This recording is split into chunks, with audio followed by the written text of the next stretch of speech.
Stand by for broadcast. Stand by for broadcast. You're listening to Inside Air, a behind-the-wire view of the Royal Air Force, its people, technology and operations.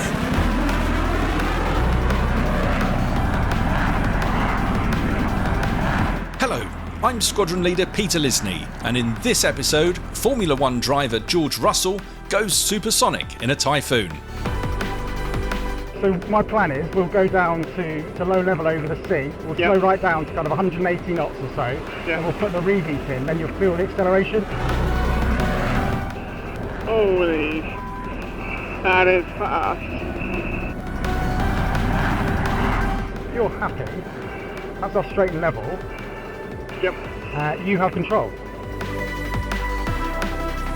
Also, in this episode, we'll reheat a few stories, just in case you missed them. But first, see if you can identify this noise. Your attention please, the showground is now open to the public. The showground is now open to the public. See if you're right at the end of this episode. Now, how does being behind the wheel of a Formula One racing car compare with taking the controls of a Typhoon jet fighter? Mercedes F1 driver George Russell found out when he flew with the RAF's Typhoon display pilot, Flight Lieutenant Matt Brighty. Inside Air correspondent Squadron Leader Daz Scales watched from behind the scenes and brings you the story.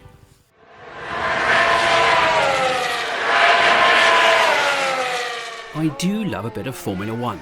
As a keen rally co-driver myself, where teamwork in the cockpit is key, I always enjoy the Formula One Championship, witnessing the culmination of engineering, performance, teamwork and pressure, just like being in the RAF, but without the wings. So I was very happy to be asked to come along to RAF Coningsby and join F1 driver George Russell to see him experience our Formula One machine, the Typhoon FGR4.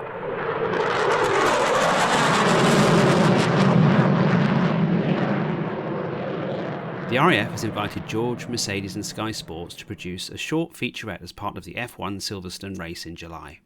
The aim was to show George and his audience just what it takes to fly Typhoon, defend the skies and protect UK interests at home and overseas. Basically, why we do what we do and how we do it. What they didn't tell me is it was going to be an early start.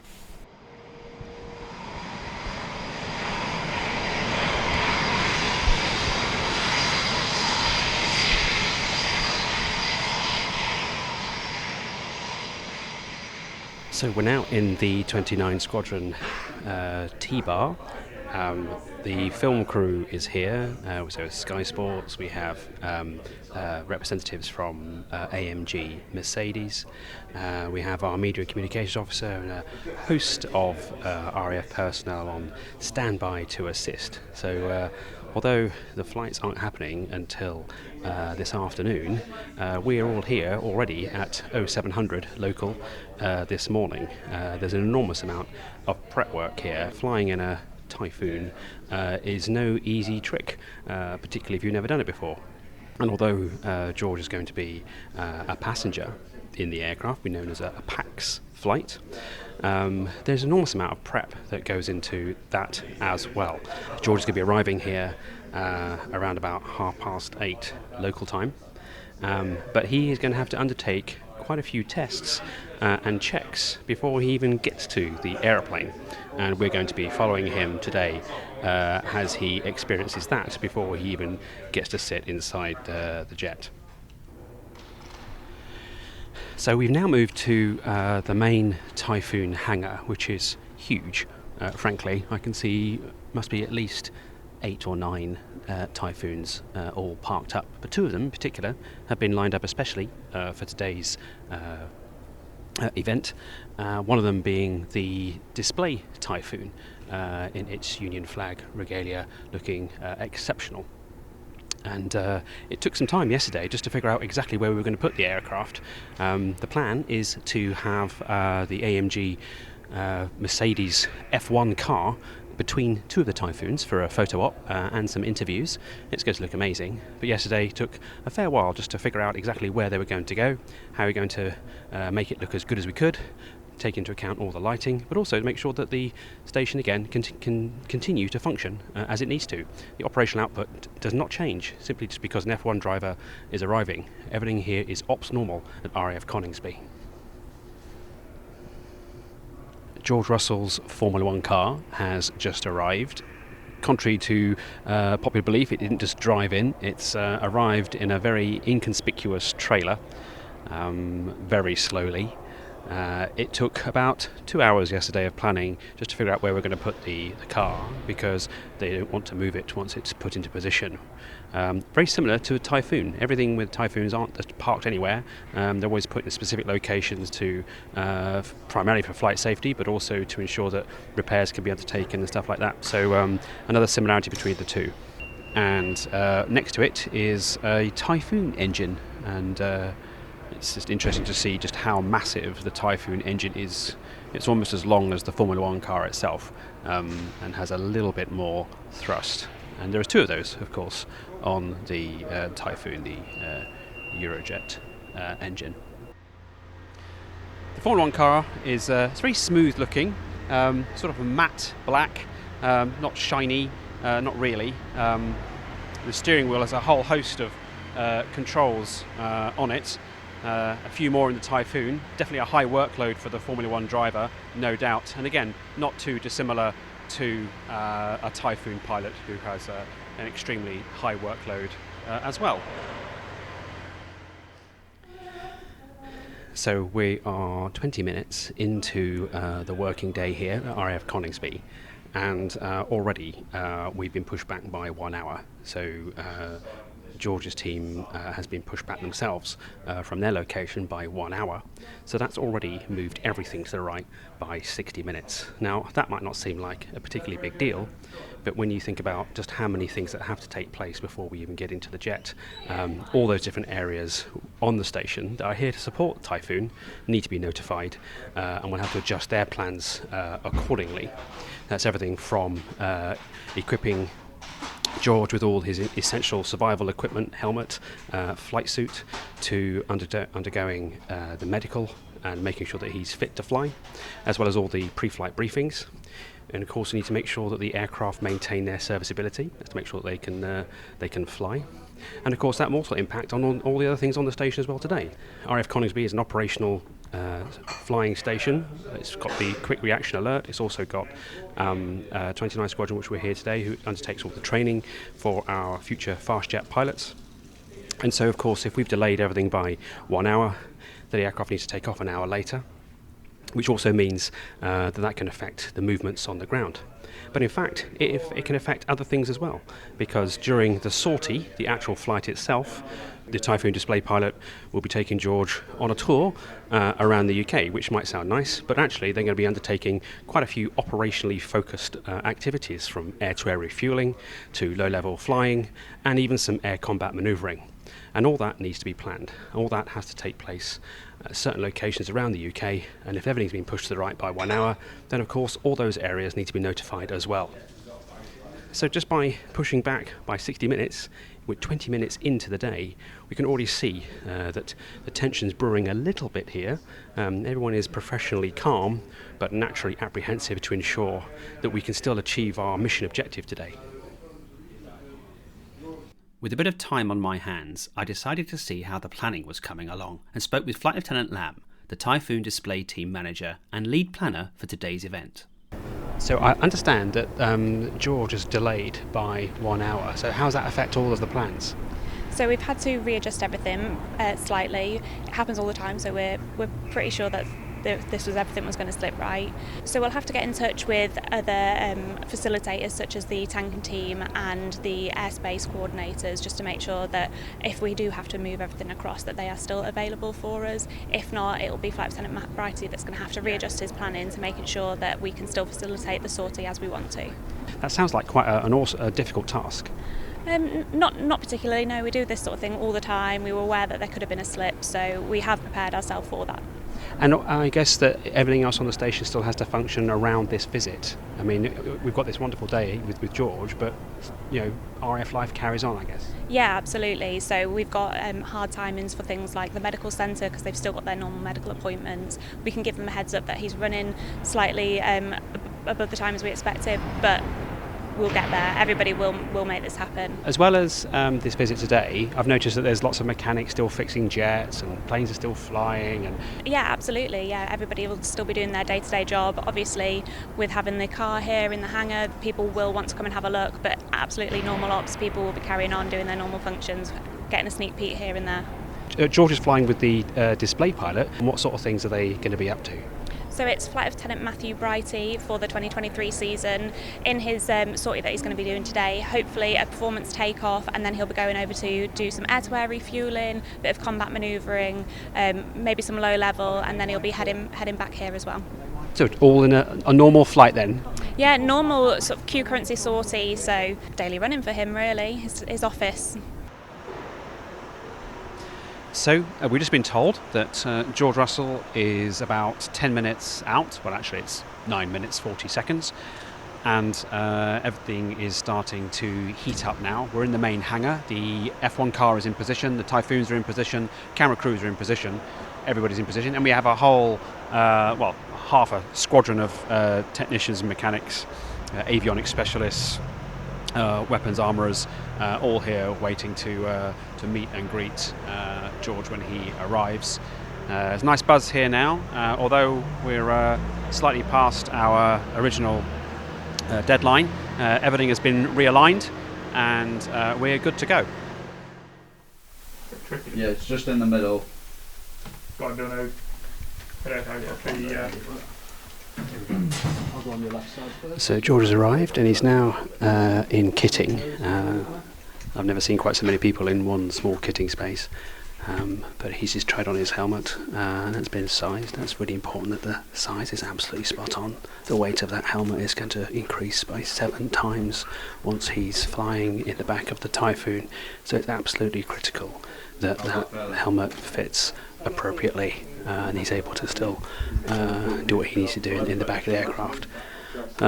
Every single piece of kit he's going to be wearing will be increasing in mass by 7 times, as will George himself when he undertakes some of the more vigorous flying manoeuvres. Just lift your head up for me, George. Is that pushing down on your mask at all? A little bit, but not substantial. Yeah, when you move your head, it's not coming away from your face. It's a bit tight when I look up. Yeah, I can loosen that off.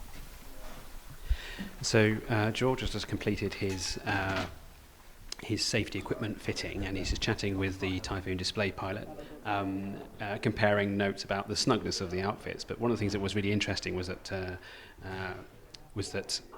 the QRA, the Quick Reaction Alert pilots, will be wearing the full safety equipment for their entire station. So that could be any between 8 to 12 hours before they get any crew rest. So as much as it might be a little bit uncomfortable for a couple of hours flying in a Typhoon, if you're on Quick Reaction Alert, then you're going to be wearing it for a lot longer.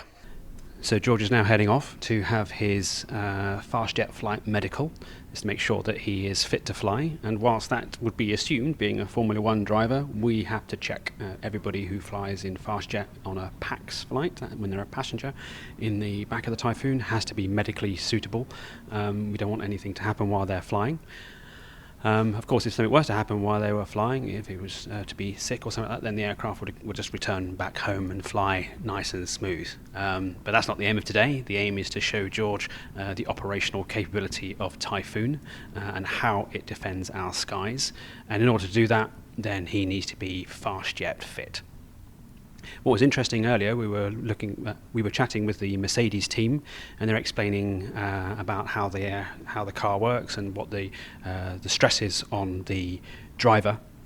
And they were saying that typically a Formula One driver is dealing with between 3 to 4 G continuously, back and forth, left and right, and sometimes even higher. and their heart rate is typically at 160 beats a minute for the entire race, which can be 90 minutes or so, which is a similar length to a typical Typhoon training sortie. It's 75 minutes to 90 minutes typically. Can be longer, of course, with air-to-air refueling. Can be shorter, depending on what they're doing. But again, another similarity between the physicality requirements between a Formula One driver and a Typhoon pilot. That's your speed in knots, your max speed there. So again, if you're over the sea, if you get a chance to go supersonic, not much of an event in the jet, it's pretty silent, you just see that. That is the amount of G you're pulling just there. So we're now in the PAX brief. This is where George is being briefed by the pilots as to all the processes that he'll be experiencing, getting in, getting out of the jet, the emergency processes, just in case something goes wrong. There's many redundancies on Typhoon, lots of different elements that are replicated, so if one should break down, another will take over. But if that should fail, then they need to know how to get out the aircraft, and the ejection process is a key part of that. If you hear the words eject, eject, eject, try and brace your head against the back of the seats, bring your arms into that handle yourself, that's going to be the best position for them. Stretch your legs out, which is a bit counterintuitive, rather than bring them in. And also what to do after the ejection has taken place, because a lot of the flight, they're flying over water, so landing in the water and how you deal with that. You've gone from one problem in the air to a problem on the ocean, so how to sort yourself out, very important. As much as it's going to be hopefully a fun experience, showcasing the operational capability of Typhoon, at the same time it has to be done safely. And the big differences between a car, even a Formula One car, and an aircraft like Typhoon is that if things go wrong, you can't just park up on the side or go into a pit lane or wait for the recovery vehicle or the safety car to come out and slow everybody down. If they go wrong at 30,000 feet or 500 feet, the only way is down. And so making sure that both the pilot and the passenger understand their drills and dealing with that, as they would in any aircraft in the RAF, is absolutely paramount. So quite a serious mood in the briefing room at the moment, and quite right so, because this is something that you just can't afford to get wrong. There is hopefully a fair bit of G and some good fun things they can do with the jet to show you acceleration during the takeoff one. I don't think that'd be much more than you experience the F1 car at all. But quickly after that, it'll carry on accelerating. They should warn you when they're about full G, so you can tempt yourself, and generally looking forward.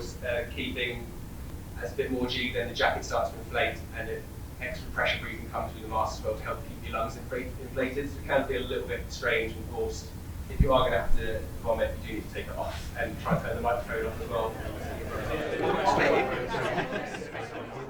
So George Russell is now in the crew room with the 29 Squadron, just mingling and meeting the men and women that support Typhoon.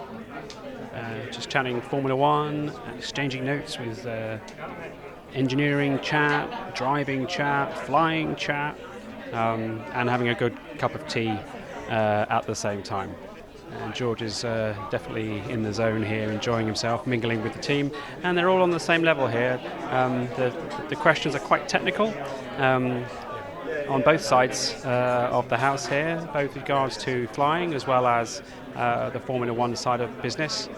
Everything from cockpit workload to diets. So lots to talk about, lots of notes being exchanged.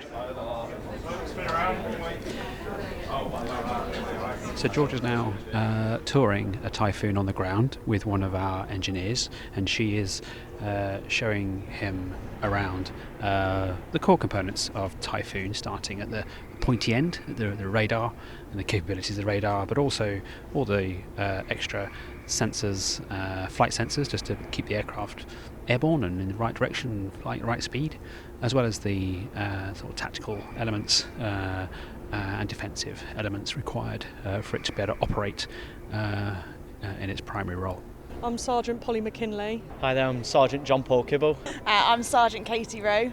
So I'm a mechanical engineer by trade, so we've basically just taken them around the engines, kind of talked about how much thrust and everything is produced in there. So we've got 90 kilonewtons of thrust per engine, so we've got 2 engines. So he stole my line and he said that obviously ours is a lot larger than his is. But yeah, if you go down through the engine, it might look kind of like quite big there, but the actual size of the engine itself, it's all exhaust, because basically we get all of our power from the exhaust itself.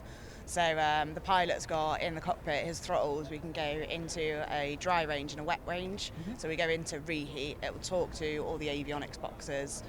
It'll basically produce loads more fuel into the engine. The exhaust at the back of the engines will go really small and build up all the pressure in the engine itself, which will obviously excel that kind of power forward. So was he impressed with that? I think so, yeah. I talked about the radar system, the forward-looking infrared, the multi-functional information distribution system, and the interrogator friend and foe, and how it all works together for sensor fusion to give the pilot an ident of an aircraft that they're potentially tracking through their radar system. So I guess it's not enough just to be super fast, but it's also about doing a job when you're up there. Yes, so all that information gets fed up to the pilot, so then they can feed that information, use their weaponry system to then potentially take an aircraft out of the sky if they need to from a long range. What's it like for the pilot workload? I mean, George is probably having to do quite a lot going around that circuit, but obviously our job is a lot more complex and there's a lot more at stake, isn't there? I think mentally you could probably see a lot of similarities in how switched on and concentrated you have to be at all times. There's no room for error in any of our roles, but having that concentration at all times is always key. And I guess also, as much as the pilot has that enormous workload, the pressure on all of you and your teams to make sure that jet is absolutely 100%. There's no pit stop in the sky, is there? No, unfortunately there's not. So obviously we go through extensive training to be able to get to the point of coming onto a squadron in the first place. And then from there we've got all of our procedures and everything that we follow to allow us to kind of eliminate those errors that we could make. And I think as well the guys have got so much pride in what they do that they'll always put the best into it.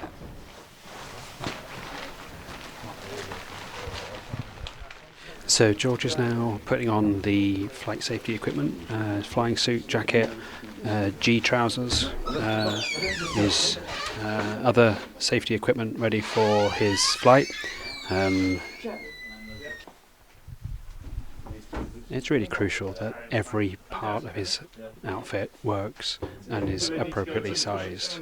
The survival equipment fitters here aren't taking any chances. Every glove, all the G suits, the flying suit, the boots, everything has to be a perfect fit.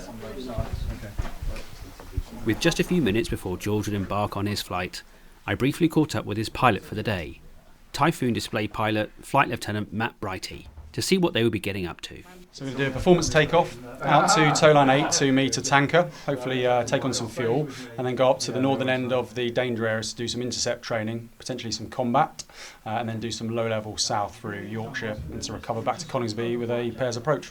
So really definitely showing the operational capability and the reason why we have Typhoon. Yeah, absolutely. So this is going to regain some critical QRA currencies for the station commander and I, as well as exhibiting, the awesome performance of the Eurofighter.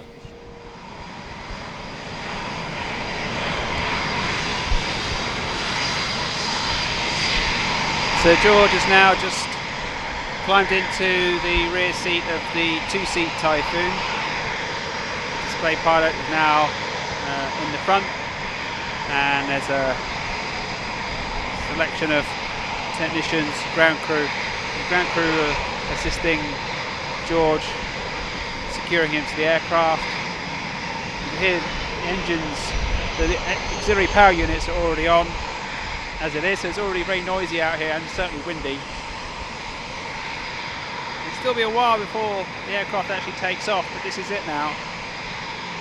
All the briefs they had today, flight safety, orientation, all the assistance from the technicians showing around the aircraft, it all comes together now as he prepares for his flight in a Typhoon.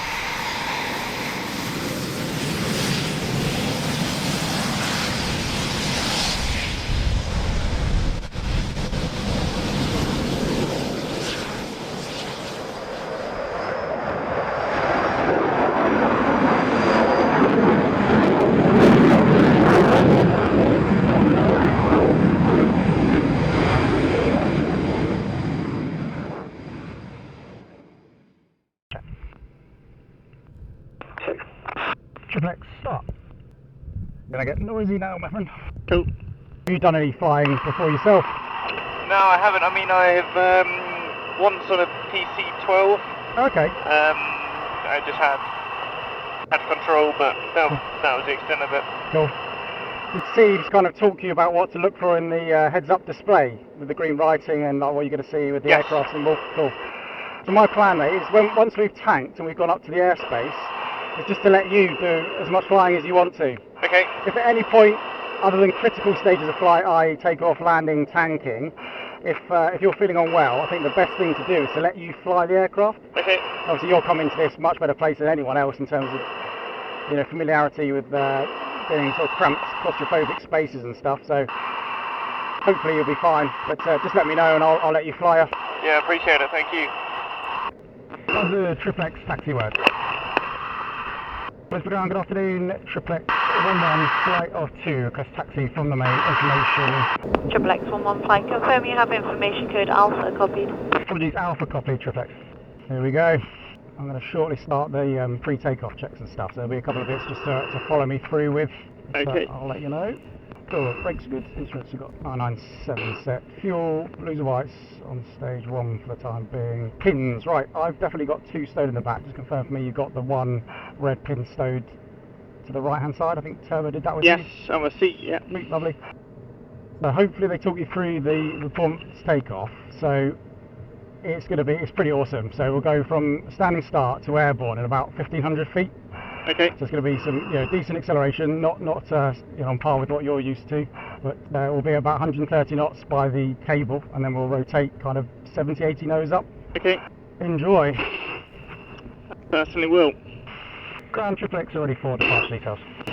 Triple X 115 Mid-East, climb flight level 90, squawk inbound and outbound for Coningsby 1735 in sequence, squawk 41X 3341. After departure, stood 3 and previous one stood 12. Triple X check. 2. Cosby Tower, Triple X are ready for departure. Triple X 115, Coningsby Tower, clear for performance takeoff, service wind 27024 knots. Clear before takeoff, Triple X. And just one last check for me that you're happy in the back, my friend. Yeah, I'm happy. Cool. Here we go. It's good. Brakes off. Here we go.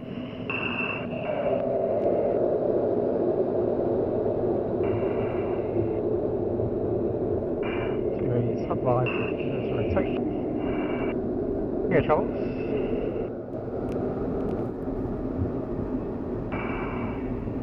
Gears up, lights are out. There's 60 nose up.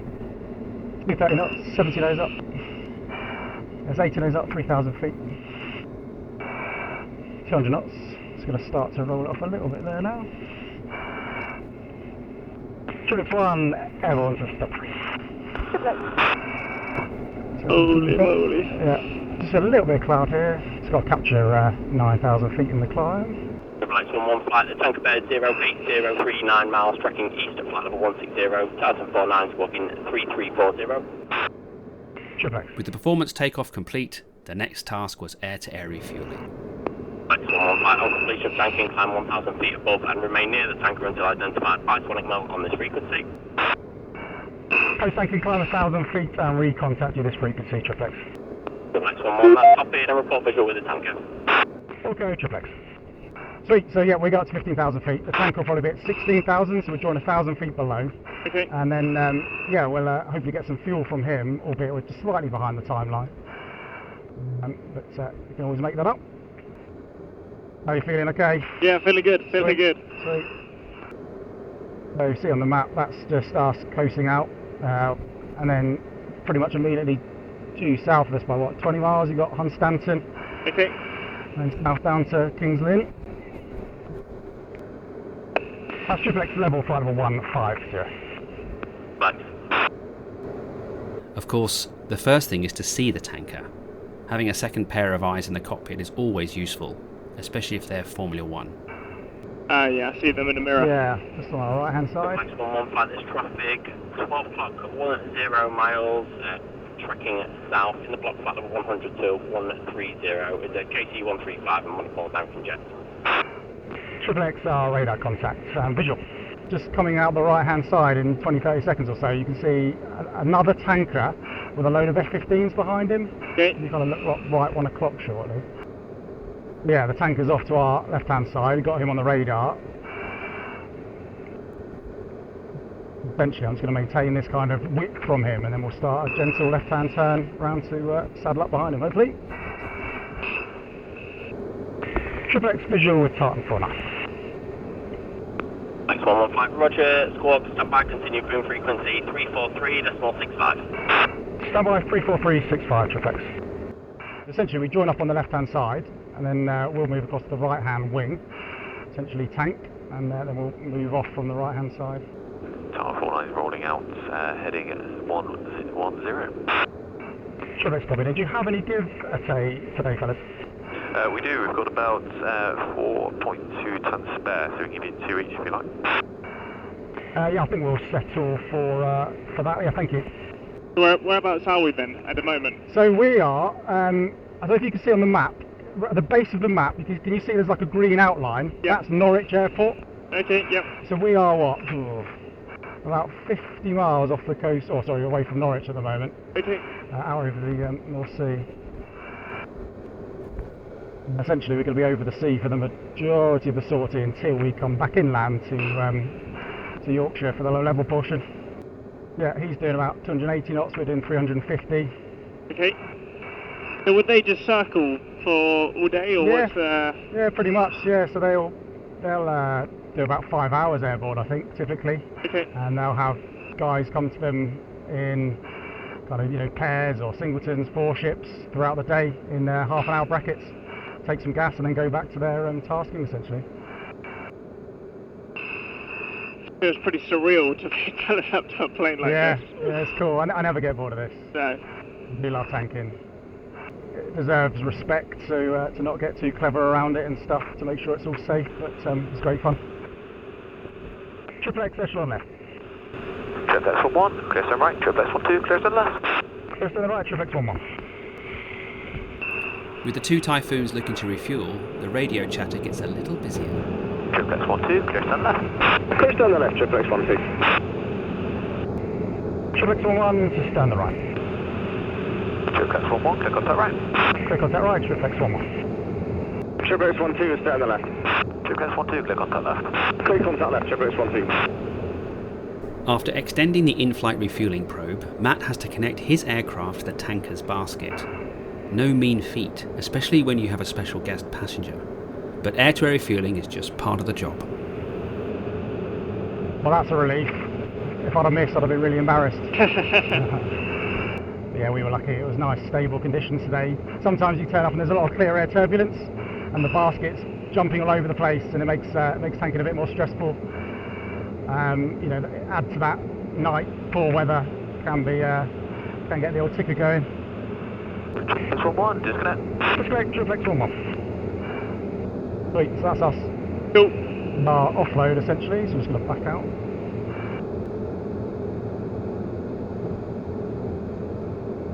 Triple X 11 is astern the right. Triple X 11, go echelon right, you had 1.55. Echelon right, 1.55, copy, thanks.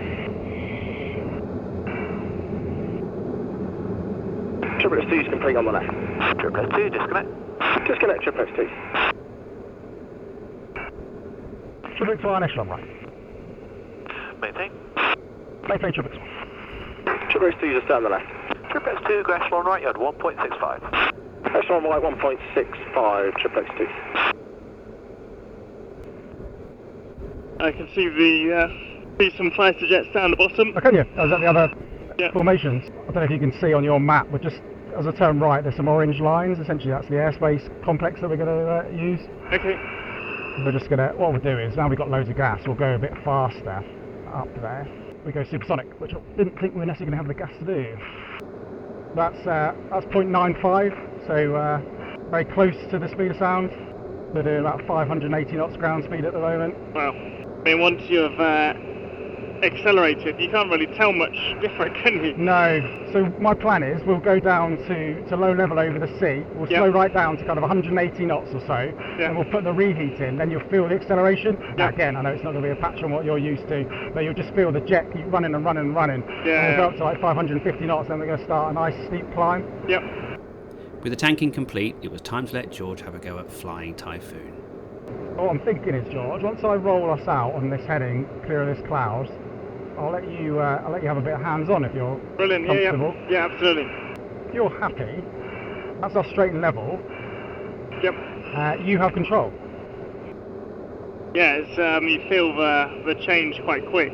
Yes, yeah, we're going pretty damn quick at the moment, so you know the airflow over the surface is obviously going to have a bigger effect with it.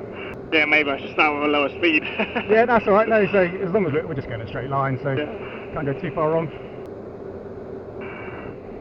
But yeah, I think you've got it. I'll just do some more left and right. Yeah, sweet, go for it. And how fast can this plane go? So she'll do 9 2 times speed of sound. Wow. Yeah, so we'll take her up to 1.2 later. Okay. If not a bit quicker. Oh, you feel that? Yeah, no, you're good, you're good. Then I'm now kind of not climbing, and now we're going straight. You got it back to level. I'll just try that again. I think it's a rotation and down at the same time, it feels. Yeah, so I suppose in that initial attitude you're in a bit of a descending turn. Yeah. So in a second, I'll just let you create around. We'll slow down once we get there. Yeah. How far north are we roughly at the moment? Yeah, about 90 odd miles to the northeast. Yeah, 16,000 feet, doing 570 knots ground speed. So George, while we're going in this direction, do you want to take a supersonic? So if you want to start a gentle right-hand turn for me, I'll tell you to roll out probably onto about north. Okay, so is that the... Yeah, so you've got the compass right at the top, so that's us going through 330. So we've got about another 30 to 40 degrees of turn to go. If you want, you can stick her on her side if you want, and then steepen the turn. And feel a little bit of G. Nice. So if you pull back a bit more, that's fun. That's it. That's a level turn. That's 2G. So that's north, roughly. Yeah. If you're happy, do you want to just push the throttles all the way forwards? Yeah, you happy? I am. Yeah. Right. Go for it. Transonic. There's the reheat. That's her just letting us know we're going to go supersonic. So supersonic. Transonic. So still going. There's 1.1. When we hit 1.2, if you just come gently back on the throttles for me, she'll just slow down gradually. Every time I'm turning to the left, I'm going down as well, I think. Yeah, so I mean that's fine. Obviously, just be a slightly descending turn. So when you see the aircraft symbol wants to drop below the horizon, you just need to put a little bit more back pressure on the stick, and that will bring the turnaround level. So go to the right again. Yeah. And then what we'll do is I'll take control. We'll do a G warm and just warm you up, and then we'll fly around a bit more. 250, yeah. Yeah. Yeah, I can feel the G pants. Yeah. 15. If you're happy, I'll roll around a little bit more. Holy. So what we'll do is, George, I'm gonna do 4G in one turn, and then we'll do 5 and then up to 6. Yep. In the other direction. So if you're ready, I'm gonna come for a sort of a hardish turn around to the left. There's 4G. How are you feeling? Yeah, I'm feeling good. Good. It's the eyes. Yeah, are you feeling that a little bit? Yeah, the eyes a little bit. Okay. Yeah. So if you feel that, just give a bit of a squeeze in your abs and your butt and thighs and stuff. How's that? Yeah, it's good. It's good. It's weird. It was my eyes that I think it was the vertical change. Yes. Yeah. I suppose you're so used to strong lateral G-force, aren't you, as opposed to this going directly through your body. Yeah. So would you be up for me going a bit more? Yeah, let's try it. Okay, let's try it. So let's go. There's 4 again. I'm going to put in a bit of reheat. There's 5. Oh, yeah, okay. Happy? No, stop now. Right, you got it. Pull it out gently. Right, it's cool. Yeah. I'll put my visor down. That's weird. It's, for me, it's the eyes. Got you. Yeah, you feel the sort of vision start to go a little bit. Yeah, okay. it's, I wouldn't say it's going, but I'm very comfortable on the body. Like, I don't feel any strain through the body. Okay, yeah. I mean, the G-pants are cool. Yeah. Yeah, oh man, it's going to be a totally new sensation, isn't it? Or, you know, this much positive G like that. How would you feel if I did a loop?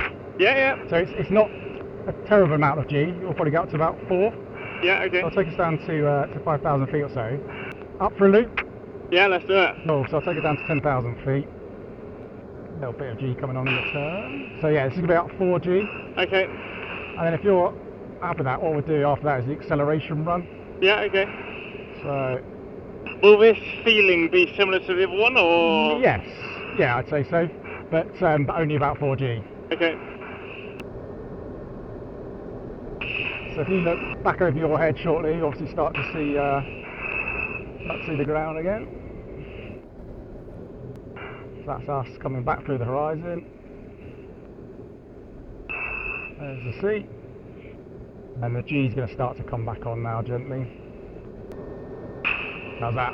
Yeah, that's good. Wind tank empty.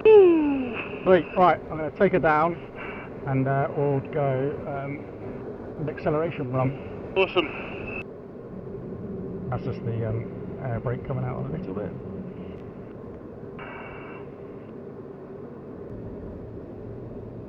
What's the sort of training you'd normally be doing? Is it just... You know, a raft of things. Obviously, what with this being a swing roll aircraft, you do a raft of disciplines. So the OCU, we take guys obviously through their conversion in terms of learning to fly the aircraft, and then into basic fighter manoeuvres, so air-to-air combat. They'll learn QRA, and then they'll do kind of the beyond visual range intercept profiles. Cool. If you're happy, mate, there's 200 knots, just above 2,000 feet. I'm going to put the reheat in, and it'll accelerate. So here we go. There's 550. I'm just going to start a climb, and then that's us pretty much in the vertical again. Wait, and then we'll roll off. How was that? Yeah, that was cool. It's impressive the way she just keeps going. Yeah, it really is. Acceleration. Really is. So we're just going to do a little bit of combat, George. Okay. So I'll keep it nice and gentle. Please let me know if you're struggling with the G and stuff, and we'll just back it off. And we're going to get ready to go and find the other guys. The final mission of the sortie: air-to-air combat. For this element, Matt and George will be up against RAF Coningsby's Station Commander, Group Captain Billy Cooper. Nice. Okay, I'm just going to make a radio call quickly. 1 is ready in the west. And 2 is ready in east. Bogey, bullseye 09734, mid-block 3. Tracks 060, manoeuvres north.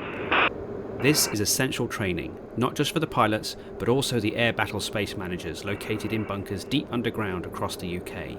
They scan the skies looking for any airborne threats. XXX-1, mission identified. XXX-1, copy, mission identified.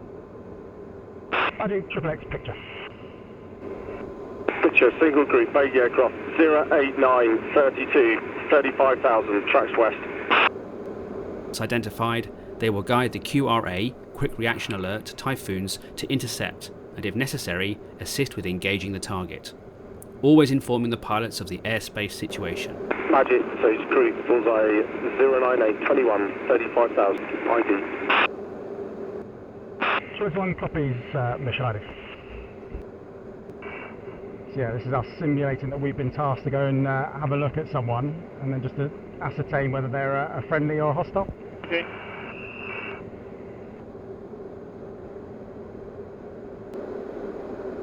And XXX-2, we use a base height of 5,000 feet on 990. Apologies, 5,990. Cool, so he's just off out to our left now. We're on a kind of...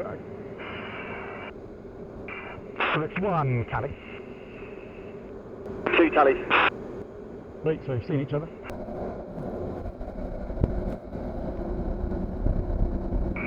There we go, 30,000 feet.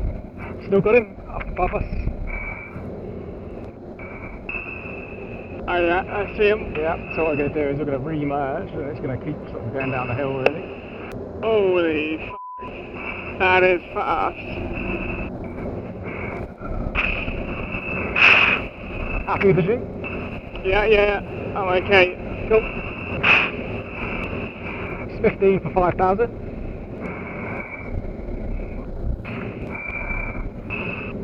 10. So pretty neutral at the moment. What we'll do is try and reel him in a bit closer. He's over the top of us. I'm just going to try and slow down and behind. Just rolling around him. And knock it off, get off, triplex one, knock it off. Knock it off, triplex 2. Happy? Nicely done. How you feeling? Yeah, that was cool, that was very cool.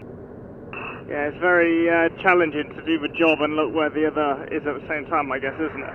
Yeah, absolutely. But you know, BFM is one of our kind of core skills, so we do a fair bit of training at BFM with the new guys and stuff. It's just kind of knowing, you know, where to put your head to keep tally with the aircraft and stuff like that. How you feeling? Yeah, feeling good. Cool. Today it's an exercise. Next time it could be for real.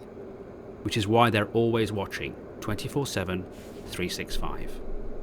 The SAF's coming through 10,000 feet. So essentially, Station Wise is going to line us up with a runway, and then we'll slide back into a closer formation, and then we'll run in nice and tight for the run and brake. So what I'll do... What's the run and brake, sorry? Oh, so yeah, so I'll be in a nice tight echelon right, and then as we get into the overhead of the airfield, he'll brake off to the left, and then about 3 seconds later I'll brake after him. Then we essentially join the circuit, which is a kind of known pattern in the sky that everyone flies for kind of, you know, procedural purposes. And then we'll put the gear down and land. So we're running in at 1,000 feet, 420 knots or so. And then there'll be a little bit of G, George, on this brake. Nothing you haven't already experienced. It'll be about 3 to 4 maybe. Yep.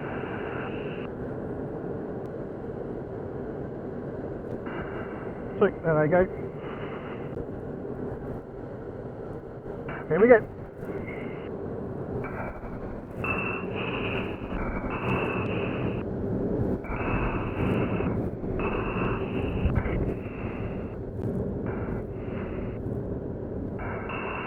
Alright, here we go. So we've got the gears down, we've just got this final turn to come, and we're back in for a nice gentle landing, hopefully.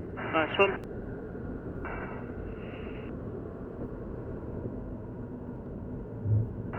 So 120 knots, brakes coming in.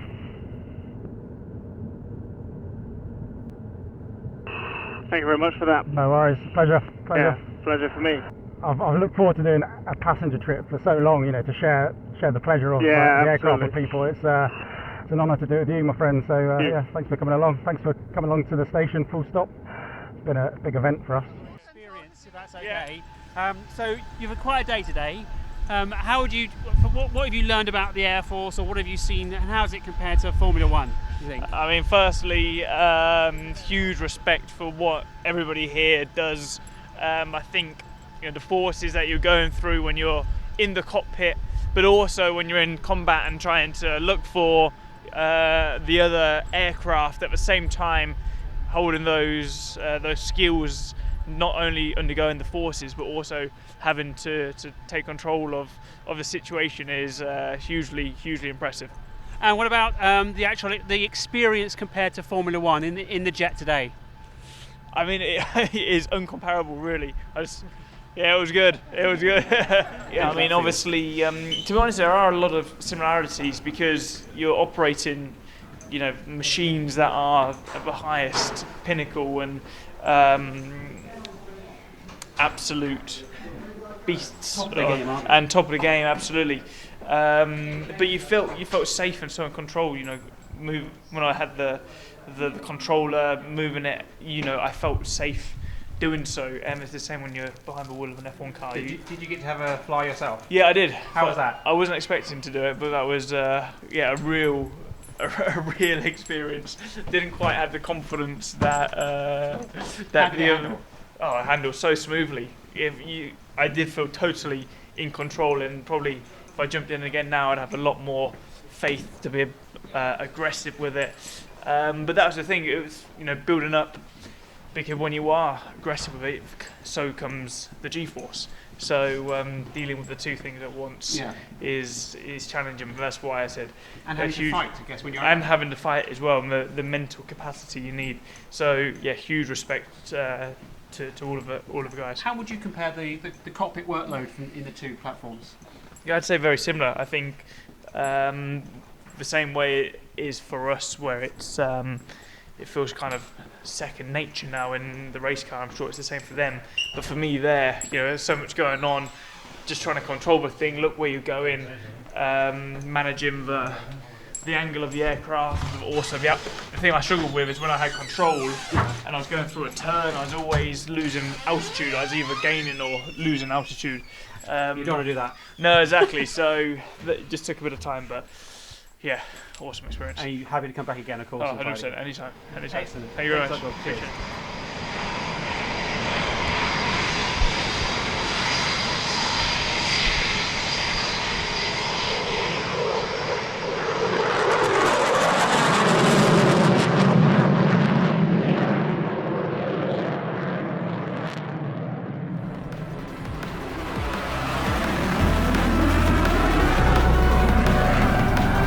With reheat for Inside Air, I'm AS1 Victoria Andrews.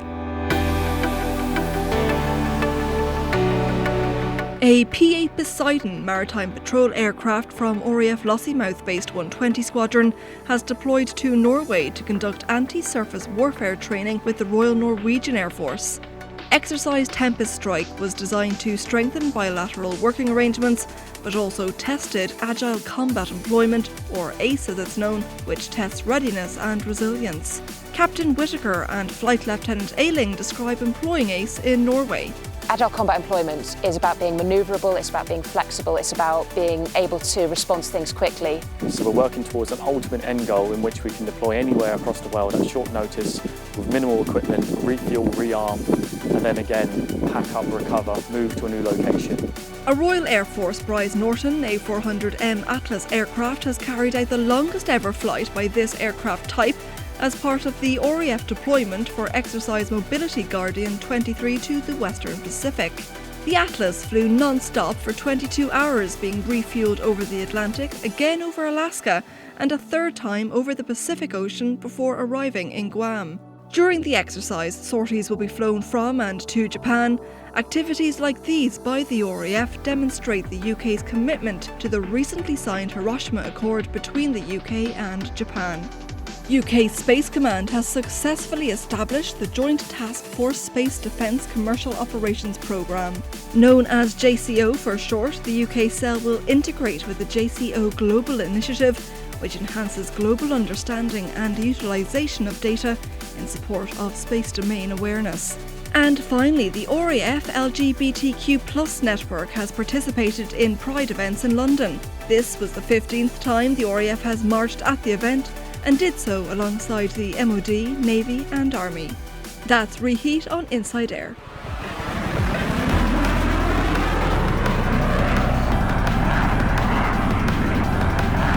I'm AS1 Simon Ross with this episode's Name That Noise. Your attention please, the showground is now open to the public. The showground is now open to the public.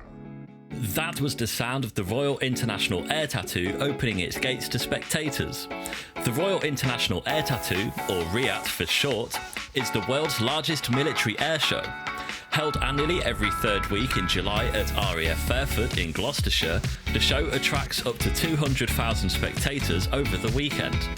RIAT became the International Air Tattoo in 1976, and recognition of its unique status was granted by Queen Elizabeth II in 1996, when the current Royal International Air Tattoo title was adopted. For the event, 300 kilometres of crowd line is put into place, as well as 9 kilometres of temporary roadway, 11 kilometres of crowd barriers, and 17 kilometres of security fencing. 600 temporary event signs appear throughout the show and on nearby roads, as well as 14,000 coloured cones, all placed on site by hand.